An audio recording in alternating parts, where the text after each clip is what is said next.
రాముడు జాడ లేడాట పత్తలేడాట. అయ్యో దేవుడా, బాయికాడ అయ్యేడువా, బయట దేశాల కొడుకేడువా, బాయికాడ అయ్యాడువా, బయట దేశాల కొడుకేడువా. ఇక ఈయన కడుపు చల్లకుండా నిలమన్న గల్లీలు సందులు బొందులు తిప్పించి సునీతమ్మని ఏడిపించాడు. హాయి ఉసురు కూడా పంచుకుంది.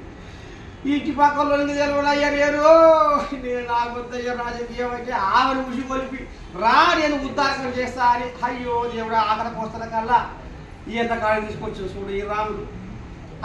మసి ముసి రేగాలని ఏదో చేసినట్టు, గేదె ఉండగా దూడ ఉండగా గుంజకు వచ్చారా బురక అన్నట్టు. ఇక ఇప్పుడు ఓటమి ఇక అదే రోగం పట్టుకుంది ఆయనకు. ఓటమి రోగం పట్టుకొని బయట దేశాన్ని అండబెట్టిండు రాముడు.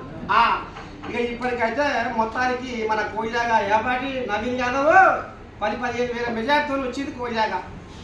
ఇక ఈ రకంగా ముంగడికి పోతుంది. ఇక మీకు తప్పకుండా నేను కథ మాత్రం అందిస్తాను, మీరు చూస్తూనే ఉంటుంది మన ఏమి.